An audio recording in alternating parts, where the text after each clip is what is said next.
Hey everyone, it's Emily. Figured I would go through and talk about my journey and how I got into UX design. I know a lot of people I've talked to are either trying to get into it or don't know like how I did, and so figured it would be fun to just like kind of tell my story a bit. So if you're watching this and you're interested in getting into UX, just know that you can come from a very wide range of either schooling or other backgrounds and stuff like that, like other careers, and still be able to get into UX design with the right tools and like knowledge and just how you're able to pitch yourself. So my journey is not the same as other people's, but figured it might help to kind of see like how I got into it. So I actually went to undergrad for mechanical engineering, and with the idea that I wanted to create cool things for people. And I know that's like very vague and very broad, but was thinking of doing mechanical engineering because I could potentially do like sports engineering, like making sports equipment, or like, I don't know, just like cool customer products, like physical products. And so that's how I first like started thinking about design. And then I didn't actually know what UX design was until I studied abroad in Copenhagen, Denmark. If you've never been, highly recommend. Just everything there is so thought out, and it's like just Scandinavian design in general has a special place in my heart. It's so beautiful and so functional, and also kind of where I discovered UX design.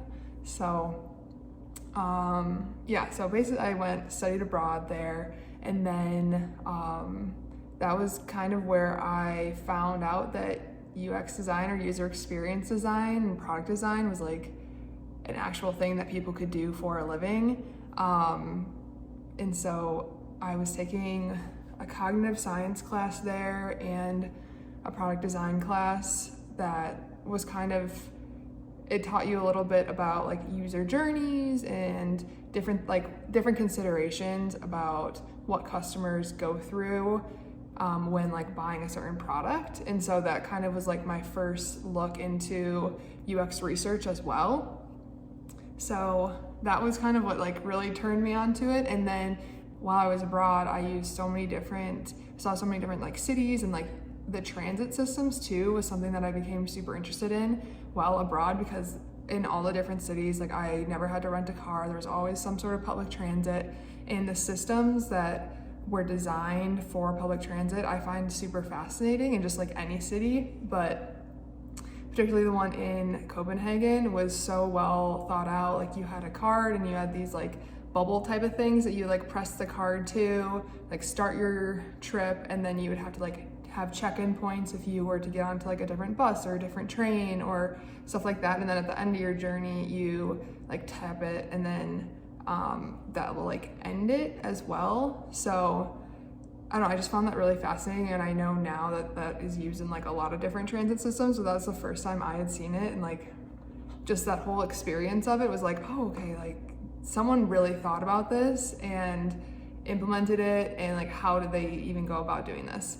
So that was kind of my first like realization that I could do user experience design and that I wanted to.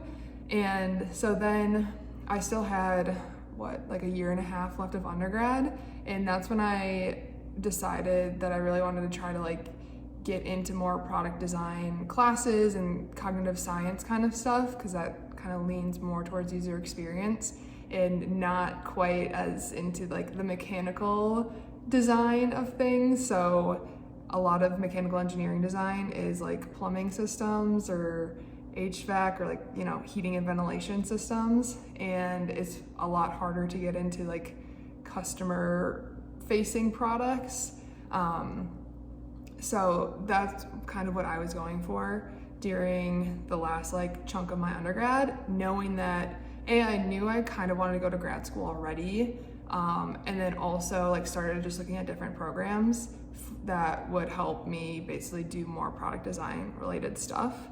And so then graduate, woohoo, like survived after 5 years, and then ended up doing a 1-year master's program, and I took it at University of Michigan, and it's called Design Science. It was like the super small program when I went through, and I think it's still relatively small, but it's basically a build your own master's program that's seated inside the engineering department, but you can take classes pretty much wherever you want within the university, and you just need like to meet certain standards, but you basically get to cater the program to whatever your interests are for.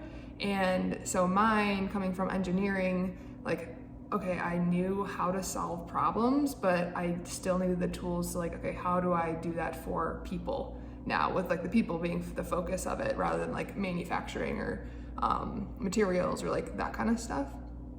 So I ended up doing a master's program there, and that's where I learned all about product design and user experience and UX research, and particularly like software. I wouldn't even say software design, but like UI stuff, like how do you prototype and interaction design and like that kind of stuff. So that really kind of opened my eyes. And then I still originally really wanted to go in and graduate and then go into making consumer products, like 3D tangible products.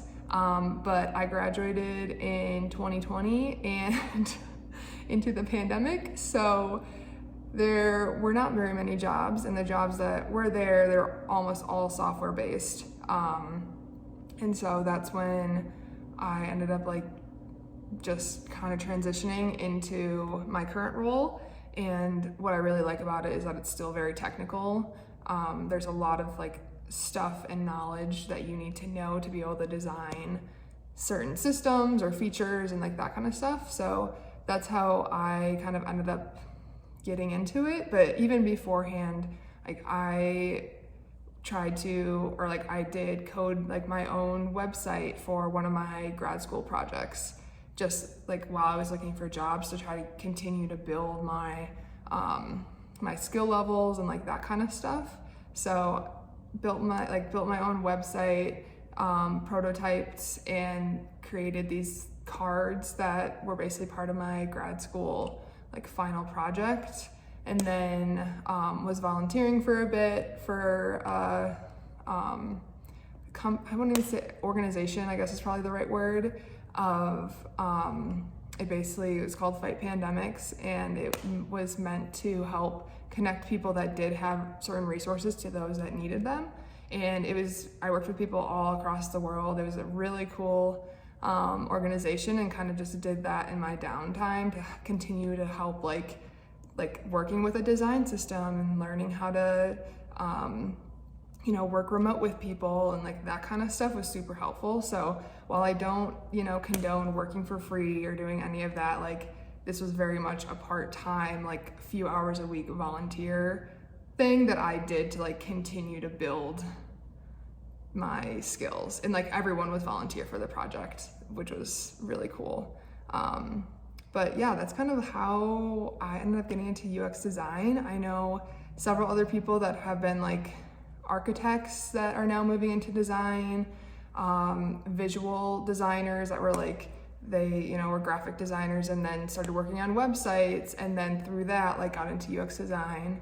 I know too, like some folks that are, were dev or like support people in companies, then they were working like on the website or gathering feedback from users, and kind of ended up finding UX that way, and either learning about it or actually like sliding on to the team and transitioning like within their company to the UX team, and learning that way. So I didn't do like a boot camp or anything. I know that's a pretty popular way to get into it as well, if you need that kind of like initial oomph and like don't want to do a full-blown master's program or something, because there aren't, honestly, I don't think any undergrad programs that you can really do that are focused on UX.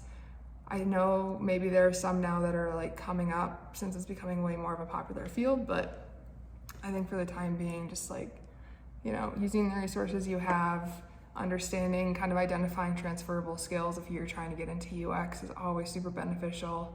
I have whole another video about talking about transferable skills, and I'll like link it up on one of these corners for you if you want to check it out. But Yeah, I think that's it. That's all I have for you today. If you enjoyed this video, feel free to like and subscribe. It really supports my channel. And let me know too if you want me to talk about any specific topics. Just leave a comment down below. And until next time, I hope you have a wonderful rest of your day. All right, bye.